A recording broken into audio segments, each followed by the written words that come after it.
जय हिंद दोस्तों। हम लोग राकेश यादव सर का एसएससी बुक का सॉल्यूशन कर रहे हैं, जिसमें एलसीएम एचसीएफ चैप्टर को कर लिए हैं, square square root cube and cube root को भी कर लिए हैं। इसका लिंक डिस्क्रिप्शन में आपको मिल जाएगा या प्लेलिस्ट बना है, वहाँ से आप देख सकते हैं। अब हम लोग नंबर सिस्टम कर रहे हैं। इसमें टाइप नंबर 1 का सवाल नंबर 1 क्या कहता है उसको देखते हैं।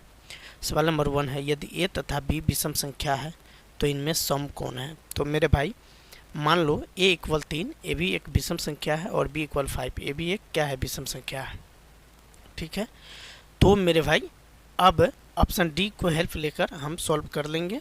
a plus b plus 2ab।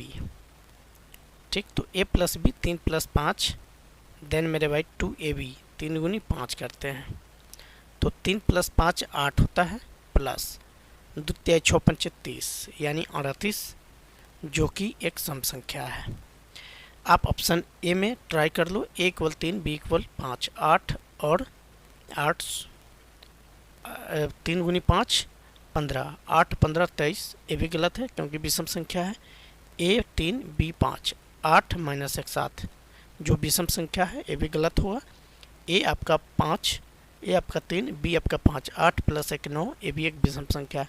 लेकिन मेरा आंसर डी करेक्ट है, ऑप्शन डी करेक्ट है। तो आई होप आप समझ गए होंगे। सवाल नंबर 2 की तरफ चलते हैं। सवाल नंबर 2 कहता है, यदि m तथा n दो धनात्मक पूर्णांक हो और m माइनस n एक सम संख्या हो तो m square minus n square क्या होगा।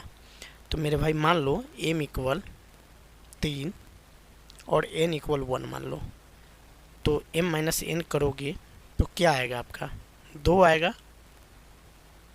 3 में से 1 गया, 2 आया।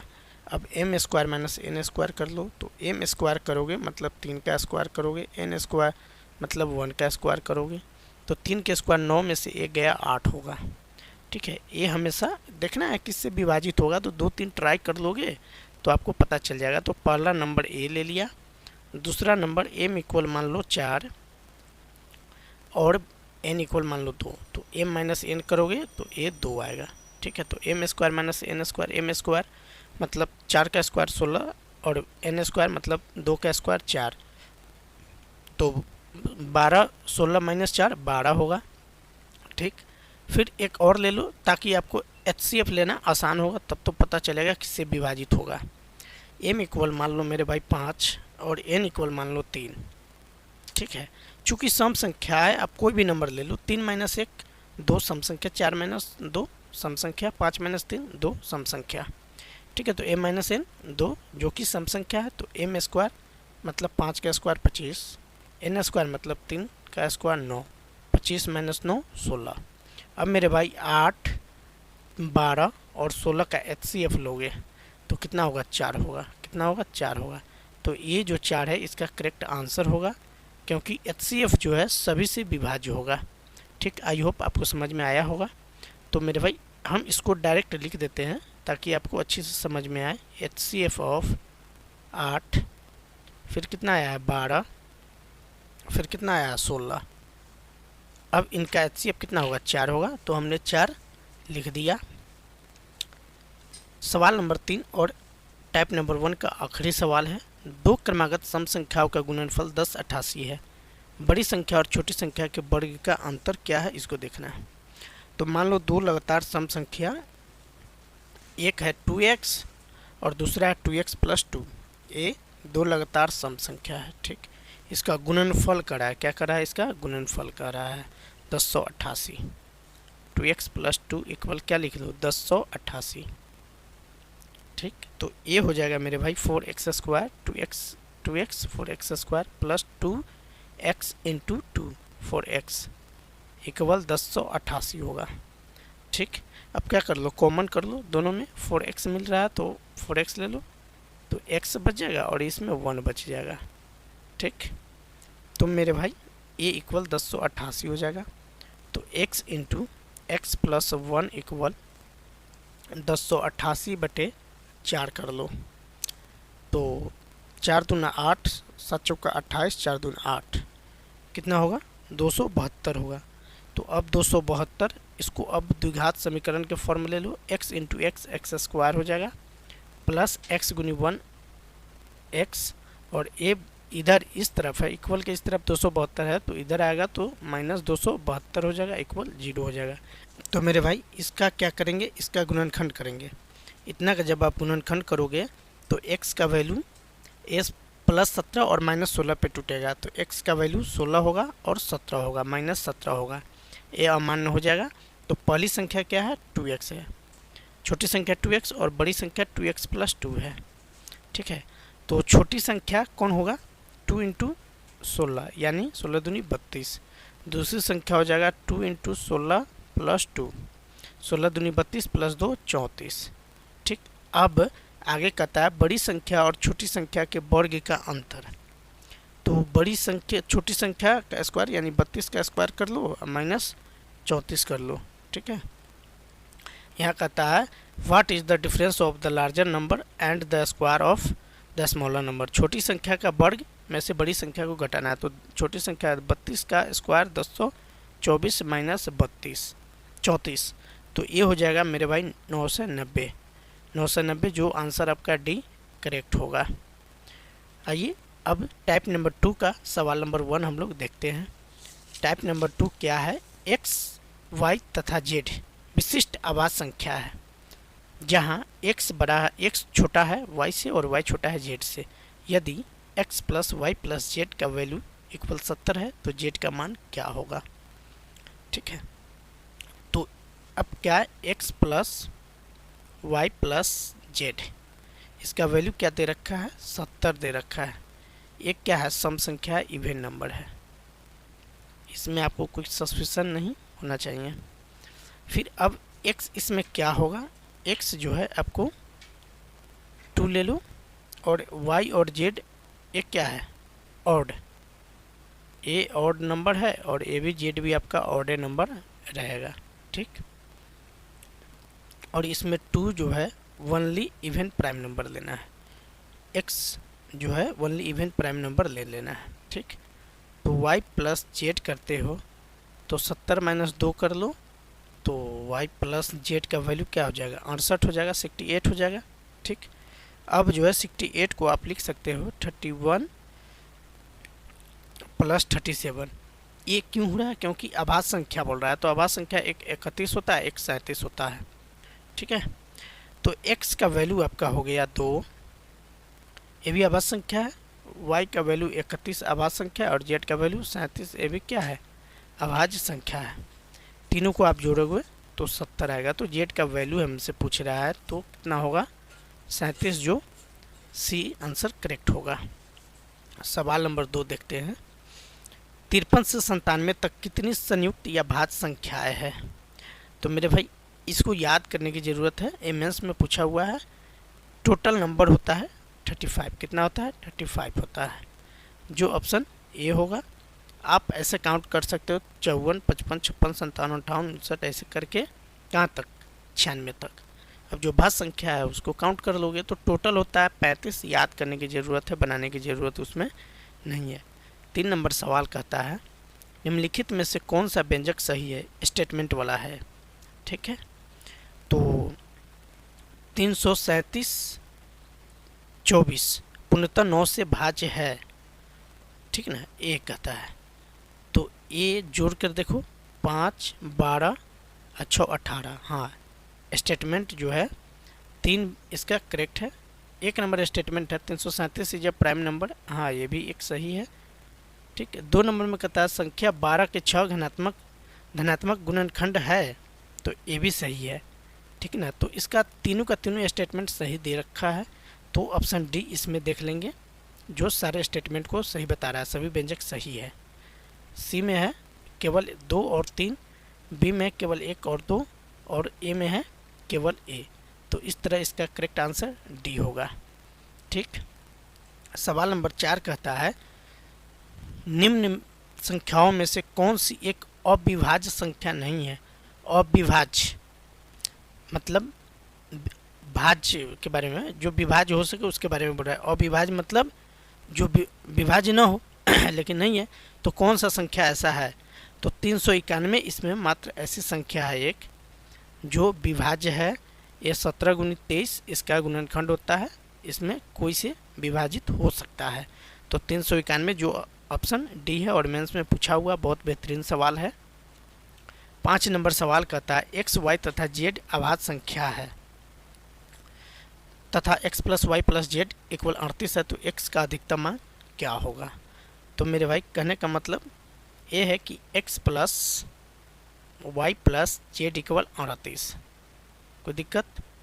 अब एक्स वाई जेड क्या है, इसमें प्राइम नंबर है, अभाज्य संख्या है, ठीक। तो अब केस 1 जो है इसको यूज करके देख लेते हैं। केस 1 में y इक्वल अगर आप रख देते हो 2 और z इक्वल रखते हो 3, then x plus y plus z equal 38 है। तो x प्लस वाई का वैल्यू 2 और z का वैल्यू 3 इक्वल 38। तो इस तरह x का वैल्यू आ जाएगा मेरे भाई 38 माइनस 5 कितना हो जाएगा 33। ए प्राइम नंबर नहीं है, अभाज्य संख्या नहीं है, चूँकि इसका गुणनखंड 2 से अधिक है। अब फिर दूसरा केस ले लेते हैं और इसमें देखते हैं y इक्वल 2 रखते हो और z इक्वल 5 रखते हो। अब करके देखो x plus y plus z का वैल्यू 38 है, तो y आपका कितना है 2 है, z कितना है 5 है, तो 2 प्लस 5 7, तो इतना 38 में से 7 घटाओगे तो 31 होगा। कितना होगा 31 होगा, जो ऑप्शन आपका सी करेक्ट होगा और ये अभाज्य संख्या है। सवाल नंबर 6 कहता है मेरे भाई, मेंस में पूछा हुआ सवाल है, बहुत बेहतरीन है। माना कि पी क्यू आर और एस धनात्मक प्राकृत संख्या है जिनके 3 यथा तथ्य गुणनखंडों में एक और स्वयं संख्या भी शामिल है और क्यू बड़ा है पी से और दोनों 2 अंकीय संख्या है तथा आर बड़ा है एस से और दोनों 1 अंकीय संख्या है। तो व्यंजक पी माइनस क्यू माइनस 1 बट्टे आर माइनस एस का मान क्या होगा। तो सबसे पहले पी क्यू आर एस का वैल्यू हमें पता होना चाहिए, तो जो दे रहा है उसको पहले लिख लो। क्यू बड़ा है पी से, सही, आर बड़ा है एस से, सही, ठीक। तो अब इसको हम लिख सकते हैं क्यू बड़ा है पी से, पी बड़ा है आर से और आर बड़ा है एस से, यानी सबसे छोटा एस है और सबसे बड़ा क्यू है, ठीक। सभी संख्याओं का 3 अभाज्य संख्या है, तो 1 डिजिट वाला ले लेंगे, 1 डिजिट वाला, तो एस इक्वल ले लो अगर 2 और आर इक्वल ले लो 3, ठीक है। चूँकि आर बड़ा है एस छोटा है, तो एस स्क्वायर करते हो तो 4 आता है, आर स्क्वायर करते हो तो 9 आता है, 3 का स्क्वायर 9, ठीक है। अगर आप 2 डिजिट वाले लेते हो तो इसमें p का वैल्यू 5 और q का वैल्यू 7 कर लो, तो p स्क्वायर यानी 5 का स्क्वायर 25, q स्क्वायर मतलब 7 का स्क्वायर 49, ठीक। अब क्या निकालना है p माइनस, अब वैल्यू हमें पता चल गया। अब p माइनस क्यू माइनस 1 बट्टे आर माइनस एस कर लो, ठीक। तो p आपका 25 है, 25 माइनस क्यू आपका 49 है माइनस 1 और बट्टे आर माइनस एस, तो आर क्या है आपका 9 माइनस 4, तो मेरे भाई 50 में से 25 जाएगा तो कितना होगा -25 और ए 9 में से 4 जाएगा 5, यानी -5 आंसर होगा। तो -5 और उसमें एक क्या करना है, एक करना है, तो -5 है, तो -5 यहाँ पे नहीं है, ऑप्शन में कहीं नहीं है। तो अब हमें क्या करना है उसको देखना है, तो थोड़ा सा हम वक्त आपसे लेते हैं और इसको हम बताते हैं।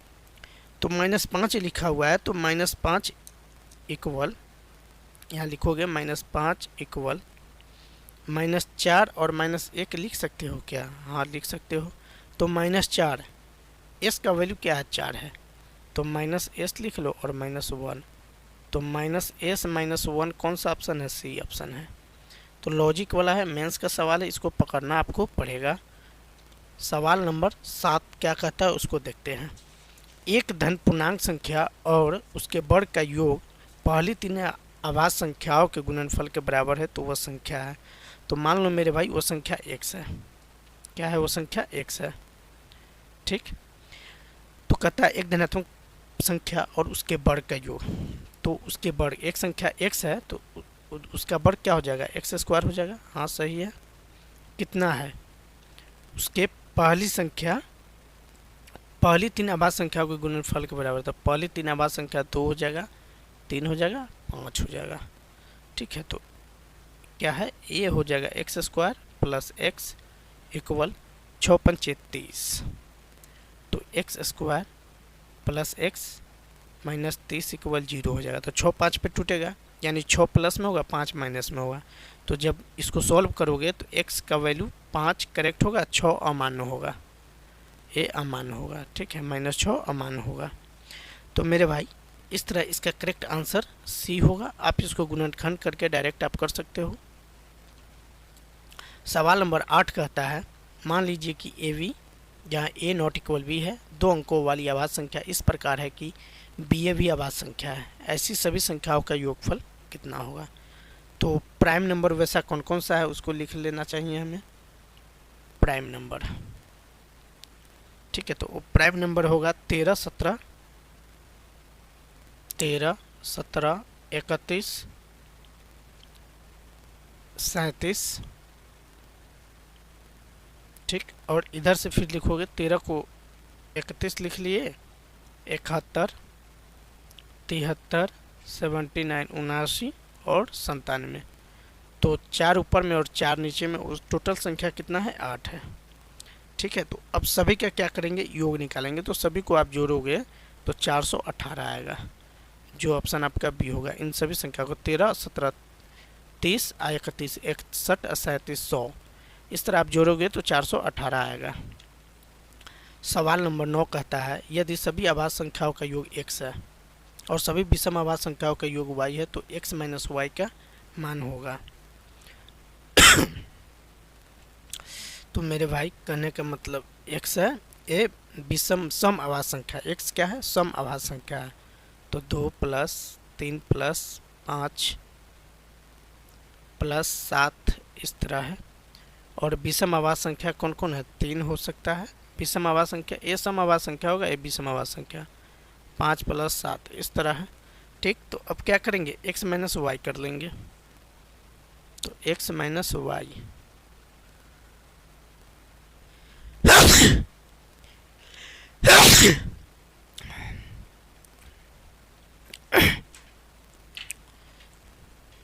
तो x क्या है? 2 plus 3 plus 5 plus 7 dash dash, फिर घटा रहा है इसमें से 3 प्लस 5 प्लस 7। तो मेरे भाई इसमें 3 5 7 चला जा रहा है, 3 5 7 से माइनस में है तो बच क्या जा रहा है? 2 बच जा रहा है, जो ऑप्शन ए करेक्ट होगा। 10 नंबर सवाल कहता है, 2 क्रमागत प्राकृत संख्या सदैव है।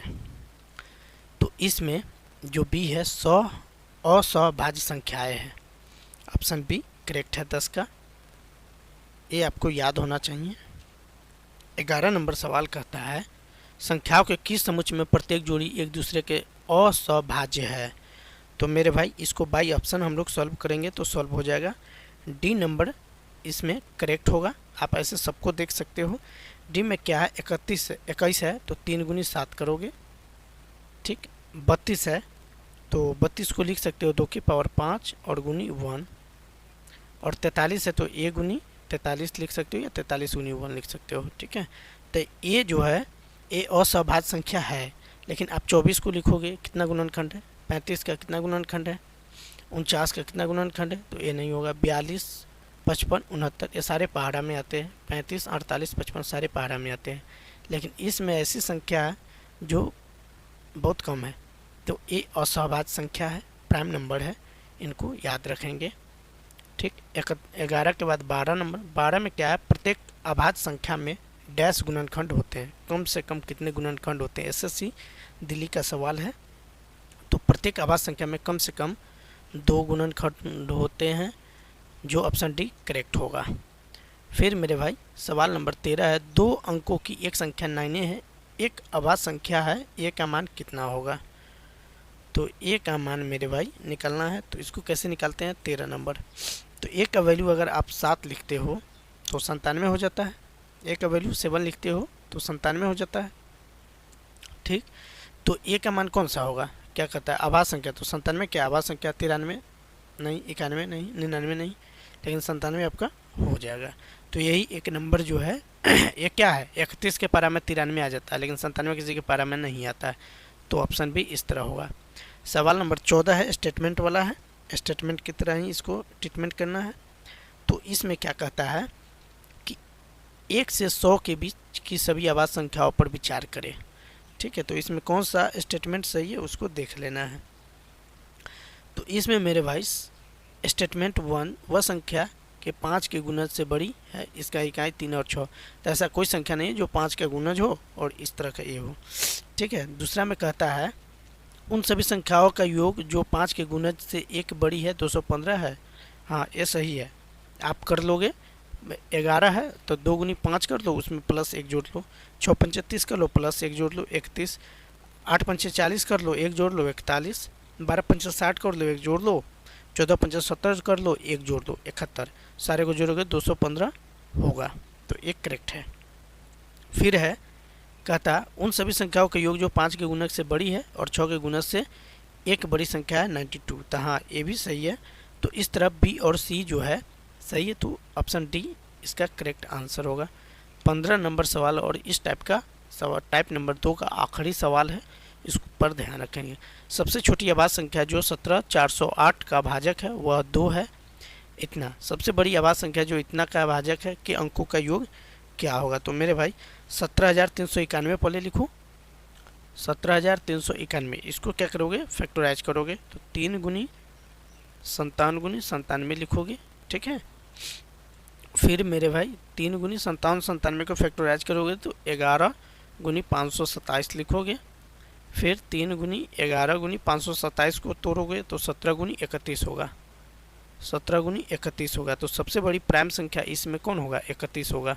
तो 31 सम ऑफ अंकों का योग निकालना है, तो 3 + 1 4 हो जाएगा। कितना होगा, 4 होगा। तो ये जो 4 आ रहा है ये ऑप्शन ए है, एक करेक्ट है। आई होप आपको बहुत अच्छा से वीडियो समझ में आया होगा। तो वीडियो को लाइक, चैनल को सब्सक्राइब कर दे।